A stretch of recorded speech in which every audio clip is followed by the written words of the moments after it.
भाई कैसा है?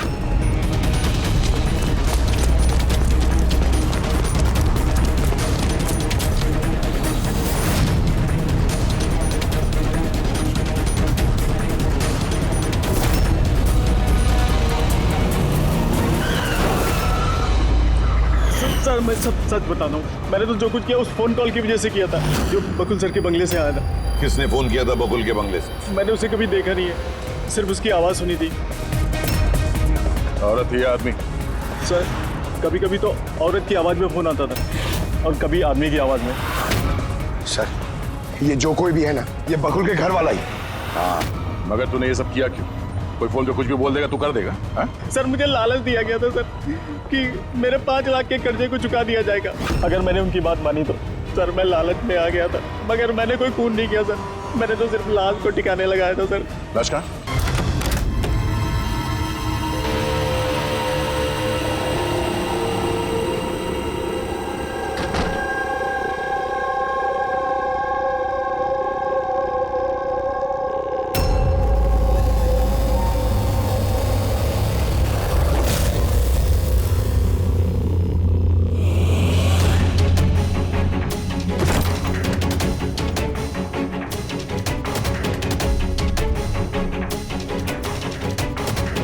बकुल से आज बात करनी पड़ेगी,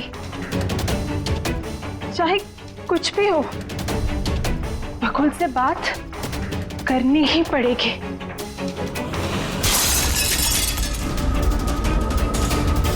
घर में तो कोई नहीं है, ये आवाज कैसे?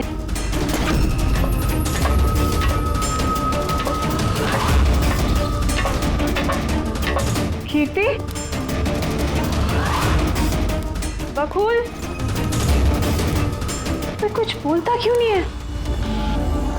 कीर्ति, भैया, कीर्ति,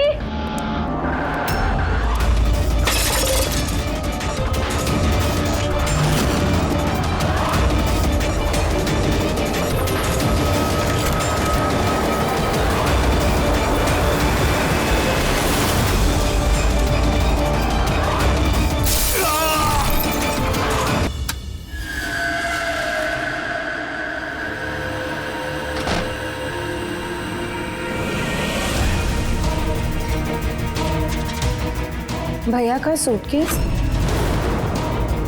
भैया बैंगलोर नहीं गए क्या?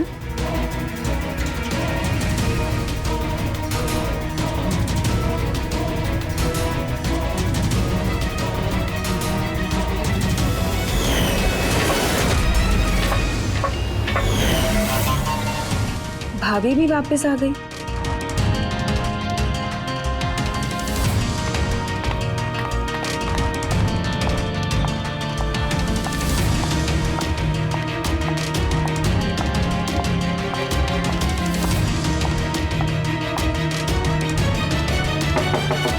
भैया, बकुल भैया, भैया आप बैंगलोर नहीं गए क्या? भाभी,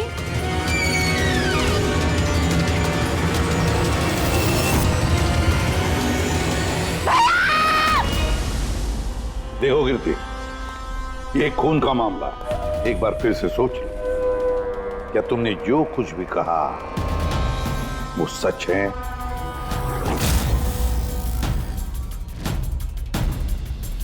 सर हमें नहीं लगता है कि ये बात सच है। आपके लगने या ना लगने से कोई फर्क नहीं पड़ता। जब आपसे कुछ पूछा जाएगा तभी बोलना।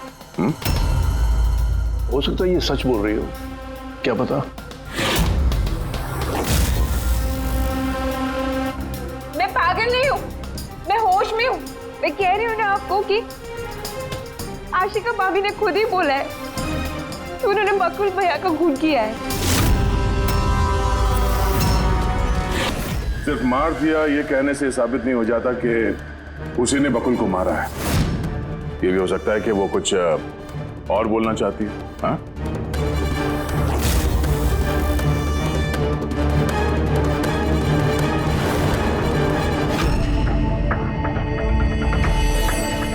एक बात बताओ, जब बकुल का खून हुआ उस वक्त तुम सब लोग कहां पर थे? कहां थे तुम लोग? मैं और नितिन तो एक दोस्त की शादी में खंडाला गए थे। कीर्ति का कॉल आया और हम भागे चले आए। मेरी बिजनेस मीटिंग थी होटल क्रिट्स में, वहाँ एक क्लाइंट के साथ डिनर था। जैसे ही नितिन का फोन आया तो मैं यहाँ पर चला आया। और आप कीर्ति, आप कहाँ थी? मैं बाहर गई हुई थी। कीर्ति बाहर गई थी, चाचा जी क्लाइंट के साथ मीटिंग में थे और आप दोनों खंडाला गए थे। उस वक्त बकुल और आशिका घर में अकेली थी, है ना? बकुल भैया भी बैंगलोर जाने वाले थे, उनकी 11 बजे की फ्लाइट थी और आशिका भाभी तो पार्टी में गई थी। आप सब घर में नहीं थे तो फिर बैंगलोर जाने वाला बकुल वापस क्यों आया घर पे? और ये आशिका, वो पार्टी से वापस क्यों आई? तो वो आप जाकर आशिका भाभी से पूछिए ना कि वो इतनी जल्दी वापस क्यों आ गई। वो तो घर पे ये बोलकर गई थी ना कि वो सुबह वापस आएंगी। वो तो हम पूछेंगे उससे। फिलहाल आप बताइए, आप कहाँ गई थी बाहर? मेरी मदर बांद्रा रहती है, उनको अचानक फूड पॉइजनिंग हुआ था, मैं उनके पास ही गई थी और फिर वहीं से मैं आई। वाह, हर एक के पास एक्सप्लेनेशन है कि बकुल के खून के वक्त मैं यहां था, मैं वहां थी, मैं वहां गया था। सबके पास एक्सप्लेनेशन है, लेकिन आप सब लोग एक बात अच्छी तरह से याद रखना, हम सीआईडी वालों से सच ज्यादा देर तक छुपता नहीं, सामने आकर ही रहता है।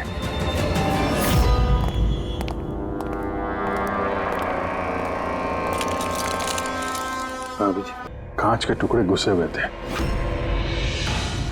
सर लुमिनॉल टेस्ट भी किया सर, यहाँ पे जो खून है इसके अलावा कहीं भी खून नहीं है। एक काम करो, घर की अच्छी तरह से तलाशी लो, देखो कोई ना कोई सबूत जरूर मिलेगा, है ना?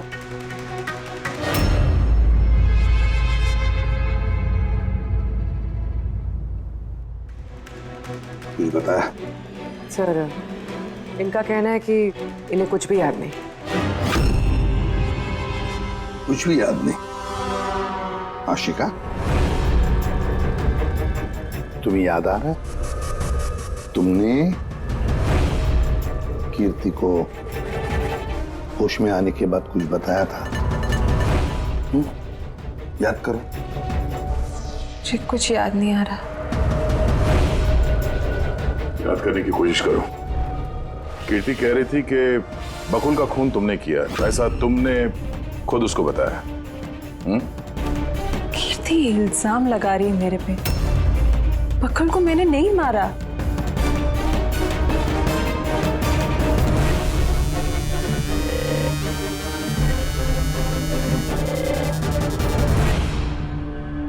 सर, कहीं ये याददाश्त जाने की एक्टिंग तो नहीं कर रही है? हो सकता है, क्योंकि बकुल यहाँ कमरे में खून से लथपथ पड़ा है और इसके सर पे थोड़ा सा निशान है, बस। बेहोश हुई कैसे? वही तो, इससे सच उगलवाना पड़ेगा। कैसे उगलवाएंगे सर?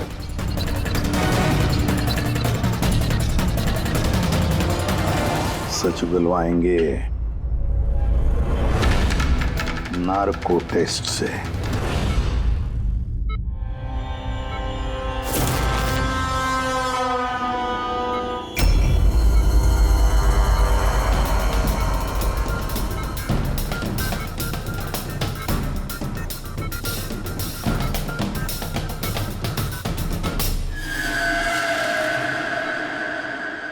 अठारह अप्रैल की रात को जब आप पार्टी से घर लौटी तो क्या हुआ था? मैं घर में घुसी, बकुल चिल्ला रहा है। फिर क्या हुआ? फिर मैं रूम में गई देखने के लिए। क्या देखा आपने? मैंने देखा कि जैसे ही मैं अंदर गई तो मैंने देखा बकुल वहाँ पे है, उसकी पीठ से खून निकल रहा था। मैंने वहीं पर एक लड़की की लाश पड़ी हुई थी। मुझे गुस्सा आया और मैंने वहाँ पड़ा एक कांच को उठाया।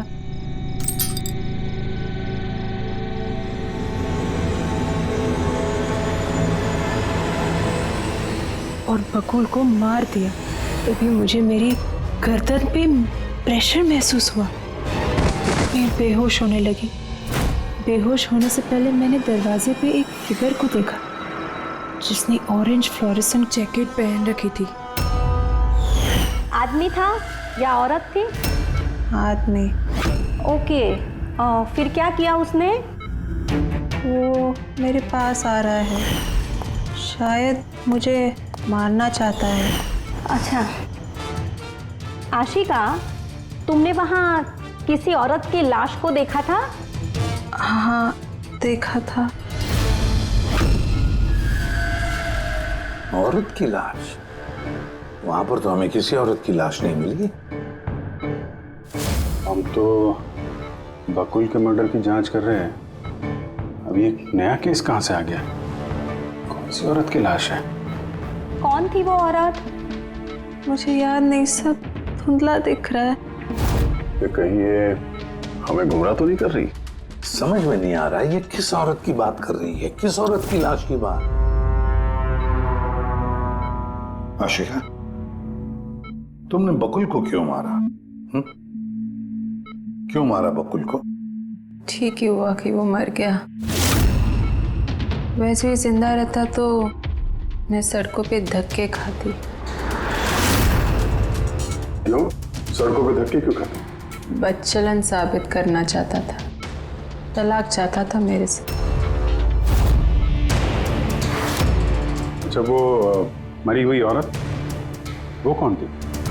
मैंने आपको कहा ना, मुझे याद नहीं वो कौन थी।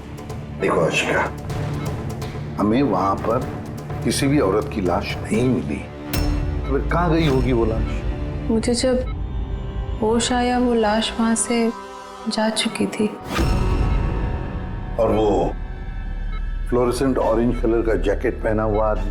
वो धुंधला धुंधला सा दिख रहा था, दरवाजे पे ही खड़ा था। शायद मेरे बेहोश होने का इंतजार कर रहा था।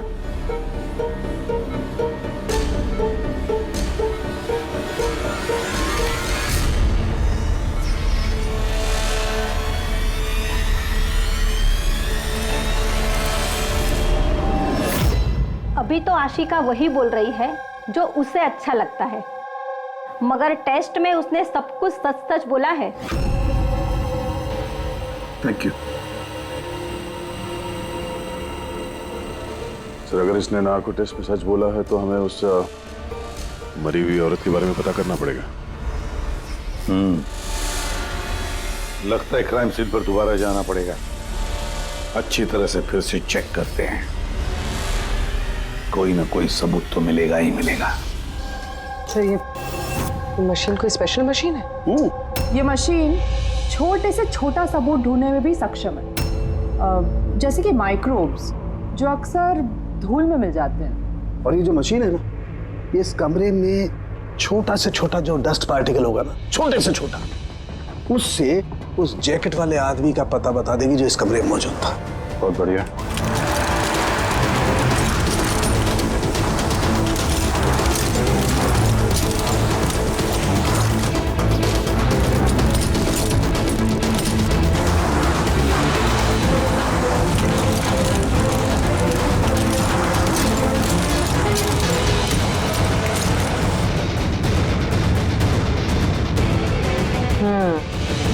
ये देखिए,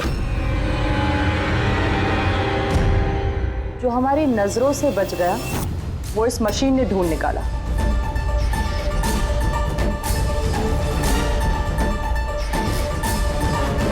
ये तो कोई नाखून लगता है। वो भी नेल पेंट लगा हुआ, डेफिनेटली कोई औरत का है। मगर सर, यहाँ कैसे? शायद भागा दौड़ी हाथापाई में किसी चीज से ठोकर लगी होगी और नाखून यहाँ पे रह गया। घर वालों का पता करो, इनमें से तो किसी का नहीं।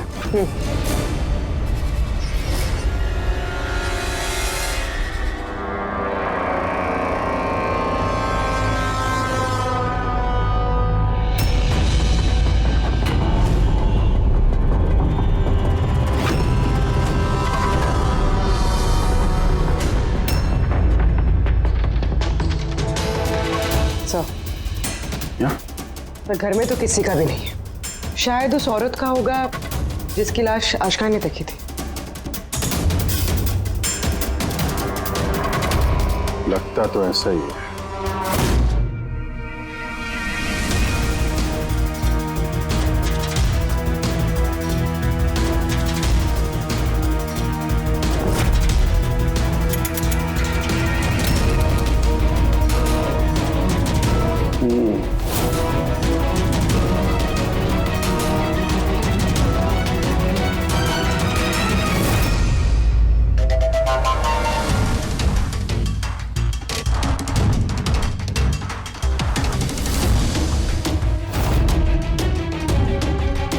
ये बात है तारिका। राइट। क्या पता चला इस नाखून का किसका है ये? सर, ये नाखून का डीएनए किसी भी फैमिली मेंबर से मैच नहीं हुआ। लेकिन एक बात पता चली बस, ये नाखून जिस किसी का भी है वो एक औरत है और उसकी उम्र 20 से 25 साल है। 20 से 25 साल की औरत। और एक बात, हाँ,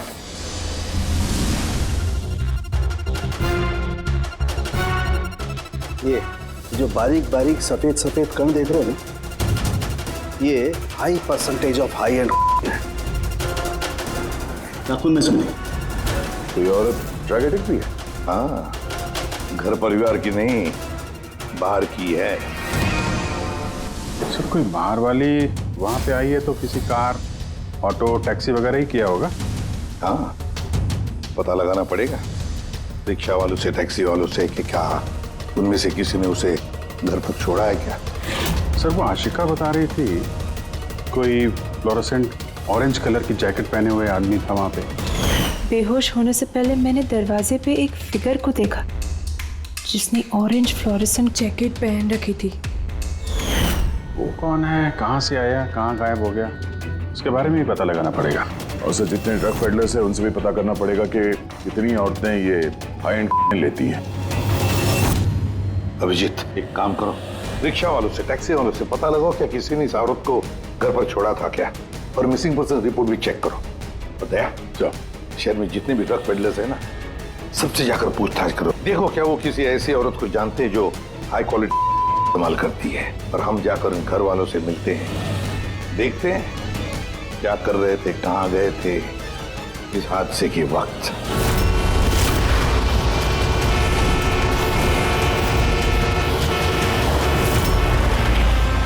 तुम्हारी एसोसिएशन से पता चला है कि 10 तारीख को यानी परसों रात में तुमने शांति निवास बंगलो में किसी लड़की को छोड़ा था। हाँ सर, छोड़ा था। कितने बजे की बात है? सर, लगभग 1 बजे की बात है, उसी बंगलो में। सर, बहुत नशे में थी वो और बार बार अपने हस्बैंड को गाली दे रही थी। अच्छा। जी सर।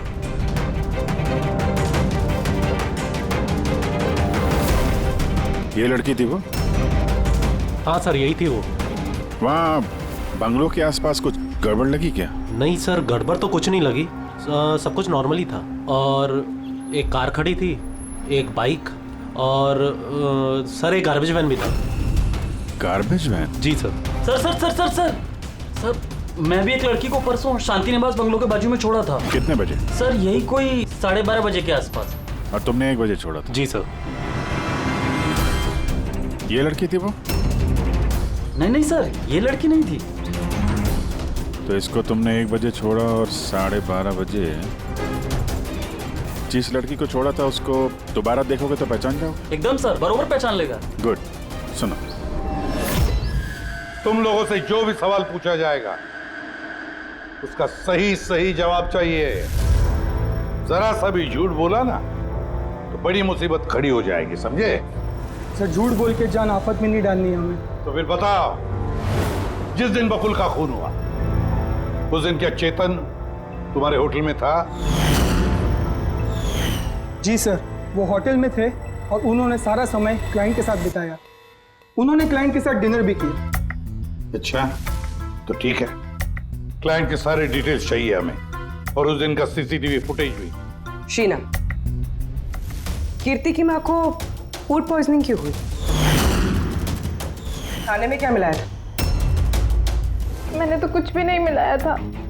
आंटी जी तो बाहर गई हुई थी। जब वो वापस लौट के आई उनकी तबीयत खराब थी। सर नितिन और सिया दोनों सारा दिन शादी में ही थे। पूछे भी नहीं बता रहे। रट्टा मार के आए हो क्या? नहीं मैम, जो सच्चाई है वही बता रहा हूँ। 11 बजे फंक्शन बंद करा दिया था हमने। उसके बाद में नितिन और सिया वो लोग कहाँ गए? फिर वो दोनों अपने रूम में चले गए सर।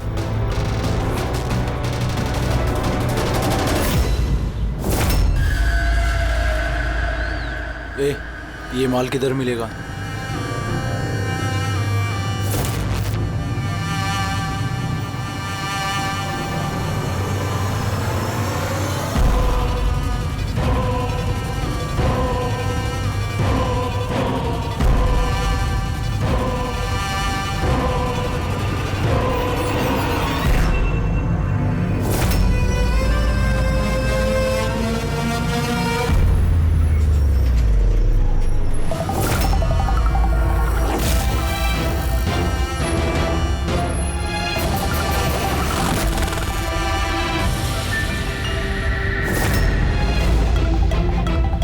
माल चाहिए।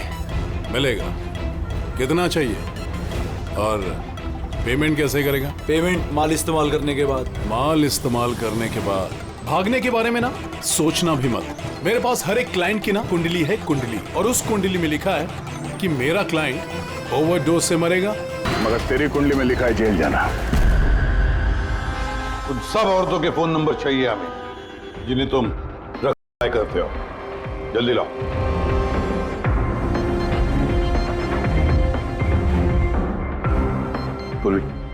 देखो जरा कॉल करके देखो इन सारे नंबर्स पर। देखो कोई गायब तो नहीं है।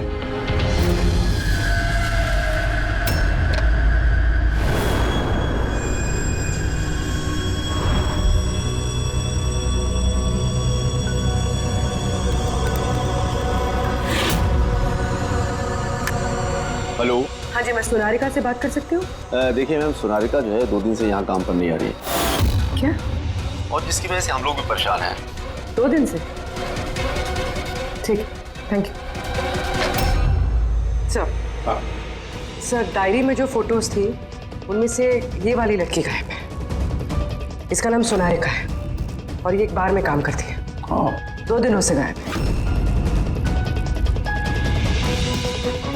ये सोनारिका, ये तुम्हारी क्लाइंट है? हाँ सर। इसी लड़की को छोड़ा था तुमने? हाँ सर, यही थी, यही थी।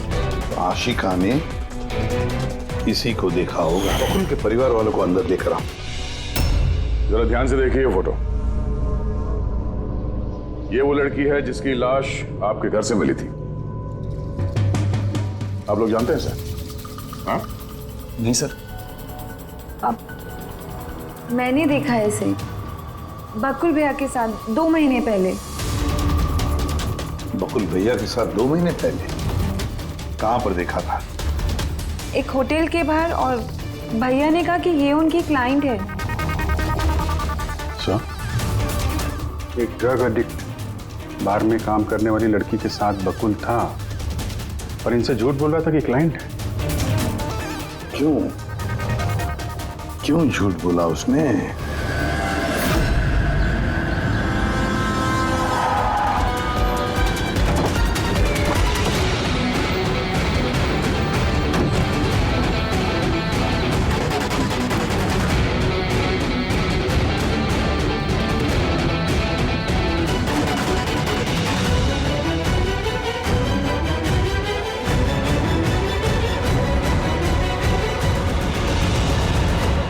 सोनारिका यहीं पे काम करती थी ना?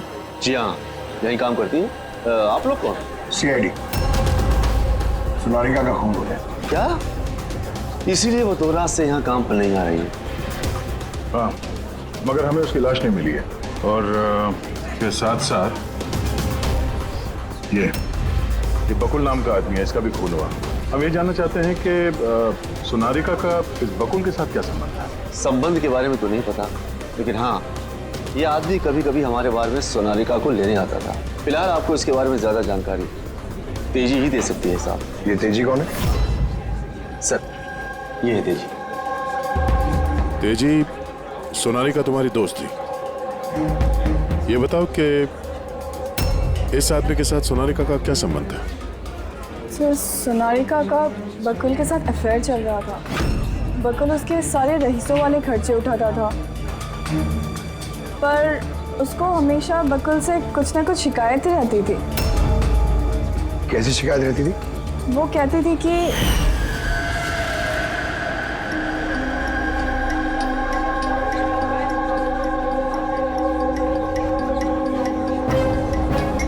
सोनालिका, क्या हुआ? मैं बकुल के साथ ना अब ये रिश्ता और नहीं रख पाऊंगी। क्यों, क्या हुआ? ना तो रिश्ता रखने के पैसे मिल रहे और नहीं वो बकुल अपनी बीवी आशिका को डाइवोर्स दे रहा है। कुछ तो करना पड़ेगा। क्या करेगी तो?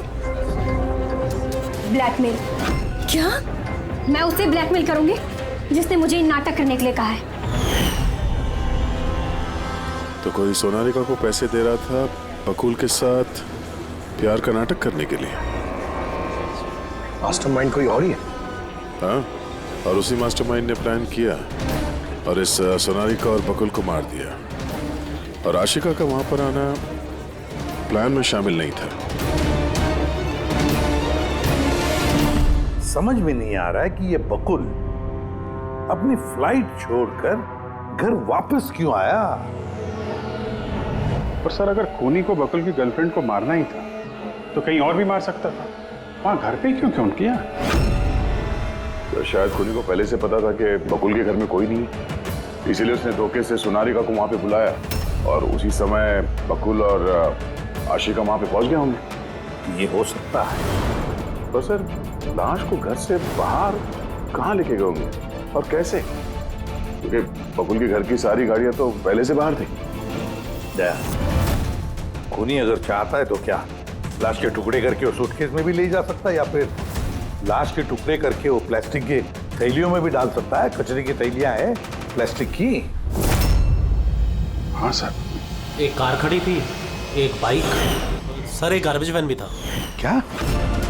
रात के 1 बजे? रात के 1 बजे बंगले के बाहर एक कचरे की गाड़ी खड़ी थी? इसका मतलब है सर ये खून प्लान था। ये खूनी गार्बेज वैन लेके आया था लाश को ठिकाने लगाने के लिए। और सर, ये फ्लोरेसेंट ऑरेंज कपड़े गार्बेज वैन वाले उसको पहनते हैं। सर, चेतन जिस कंपनी के बिजनेस डिनर पे गया था, ऐसी कोई कंपनी रजिस्टर्ड ही नहीं। मेरी बिजनेस मीटिंग थी होटल किड्स में।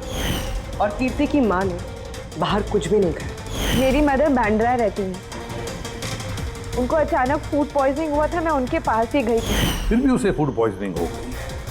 ठीक है, ये भी पता लगाना चाहिए कि जिस रात बकुल और सोनालिका का खून हुआ उस रात खंडाला से कोई टैक्सी या प्राइवेट गाड़ी आई थी क्या बंगले पर? अपनी माँ की बीमारी के बारे में सच सच बताओ।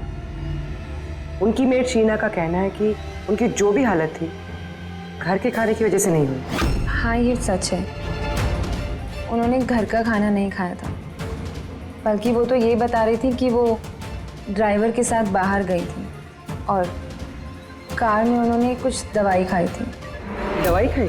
हाँ, हमारे ड्राइवर अमन का भी यही कहना है। तुम्हारा ड्राइवर अमन का? सर, उन सभी ड्राइवरों को साथ में लेके आया हूँ जो गार्बेज वैन चलाते थे। हमें एक गार्बेज वैन के बारे में पता चला है जो आधी रात को सड़क के बीचों बीच खड़ी थी, जिसमें लाश डाल के ले जाया गया। वैन का पता चल गया? सर्विलेंस कैमरे में वो वैन साफ साफ दिख रही है हमें। क्यों?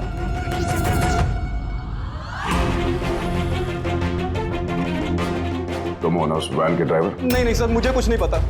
मेरा भाई लेकर गया था सर उस वैन को। अब वो उसे कहाँ लेकर गया था और क्यों लेकर गया था मुझे कुछ नहीं बताया सर उसने। फोन लगा उसको? जी सर।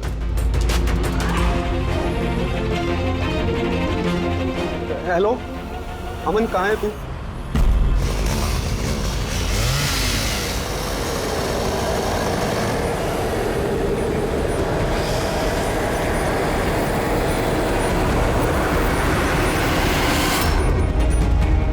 क्या भाई, कैसा है?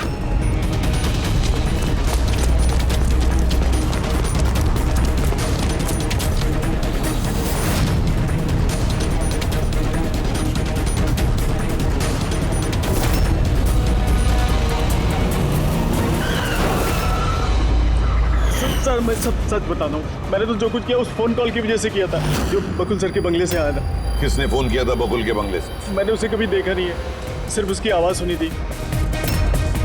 औरत ही आदमी? सर कभी कभी तो औरत की आवाज में फोन आता था और कभी आदमी की आवाज में। सर ये जो कोई भी है ना, ये बकुल के घर वाला ही। हाँ, मगर तूने ये सब किया क्यों? कोई फोन पे कुछ भी बोल देगा तू कर देगा? हा? सर मुझे लालच दिया गया था सर कि मेरे 5 लाख के कर्जे को चुका दिया जाएगा अगर मैंने उनकी बात मानी तो। सर मैं लालच में आ गया था, मगर मैंने कोई खून नहीं किया सर, मैंने तो सिर्फ लाश को ठिकाने लगाया था सर। लाश कहाँ?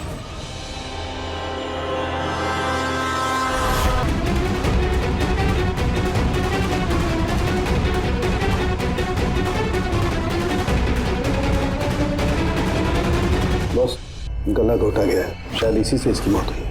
तो इसीलिए सोनारिका की खून का कोई भी निशान नहीं था क्राइम सीन पर। पैर के अंगूठे का नाखून भी उखड़ा हुआ है।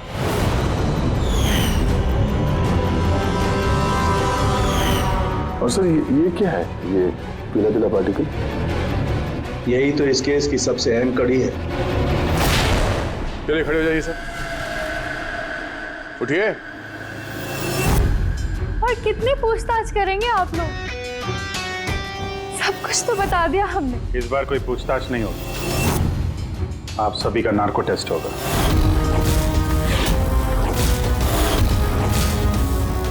नार्को टेस्ट क्यों पर? क्योंकि आप में से कोई है जो सच नहीं बोल रहा।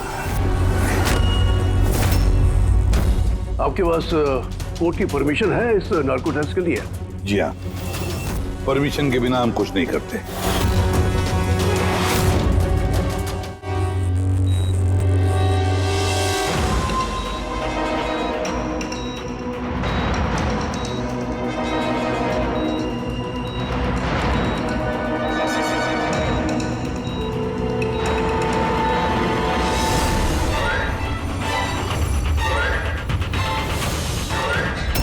नींद आ रही है? जो मैं आपको बोलूंगी उसका सही सही उत्तर दीजिएगा, ठीक है? सोनारिका को जानती हो? हाँ। बकुल का अफेयर था सोनारिका के साथ, ये भी जानती है आप? हाँ, मुझे दोनों पे शक था। क्या आशिका ने सोनारिका का खून किया है? आशिका जानती नहीं थी सोनारिका को, तो खून कैसे करेगी? अभी आपको नींद आ रही है? हाँ। सोनारिका को जानते हो? नहीं। बकुल का अफेयर था सोनारिका से, ये जानते होंगे आप? नहीं।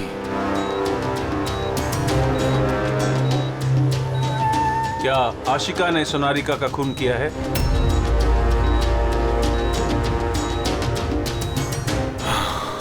आशिका सोनारिका को जानती थी। आशिका ने ही बकुल और सोनारिका का खून किया है। उसी ने यह खून की साजिश रची थी।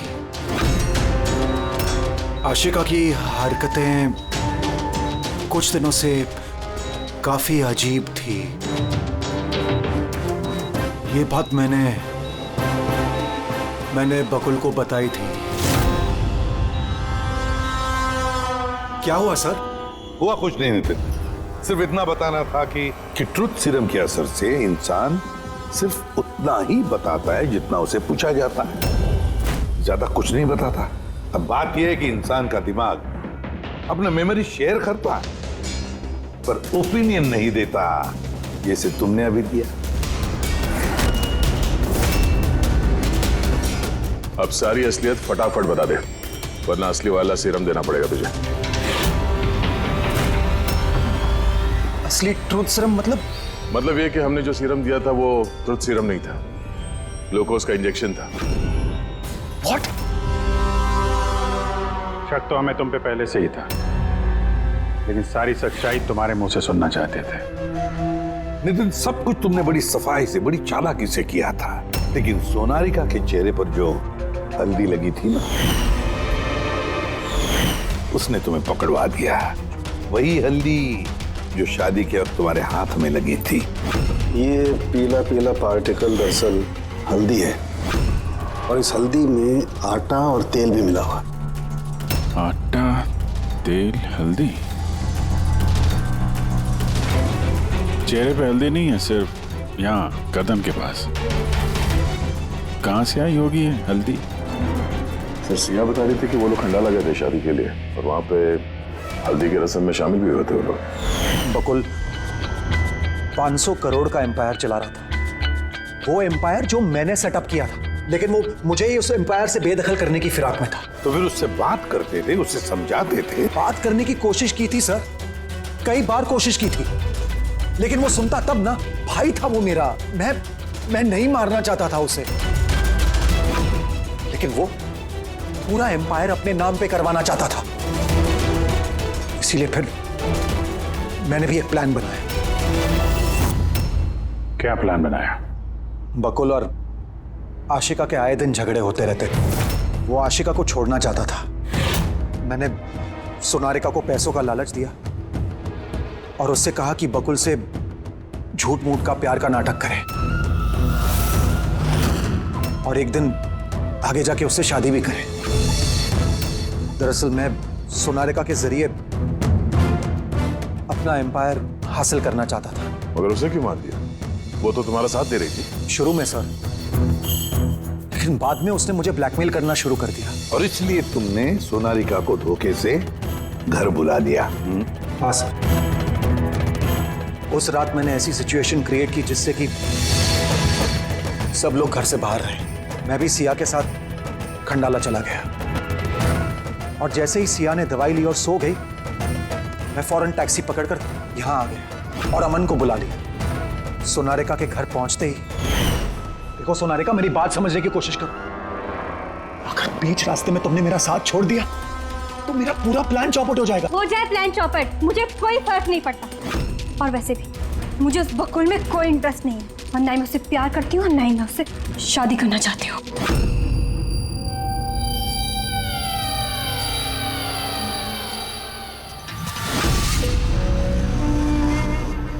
देखो, अगर तुमने मेरा साथ नहीं दिया तो बहुत पछताओगी, बता रहा हूं मैं। धमकी दे रहे हो तुम मुझे? धमकी दे रहे हो तुम मुझे? हाँ? ऐसा ही समझ लो।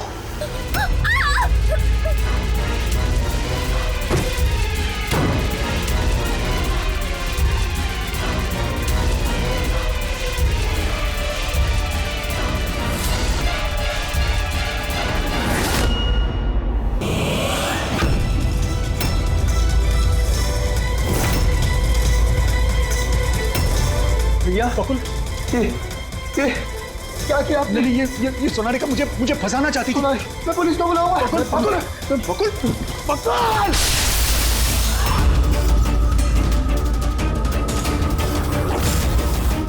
बकुल!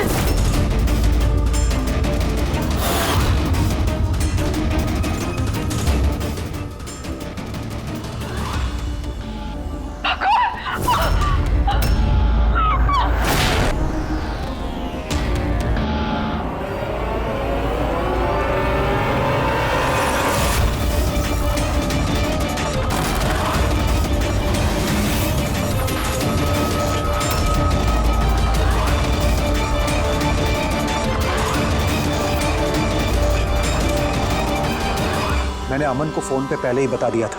उसने बिल्कुल वैसा ही किया। पैसों की लालच ने तुम्हें इतना अंधा बना दिया कि तुम अपना सगा रिश्ता भी भूल गए, अपने भाई की जान ले ली, और तो और अपनी साथी सोनारिका को भी मार डाला। कानून तुम्हें कभी माफ नहीं करेगा।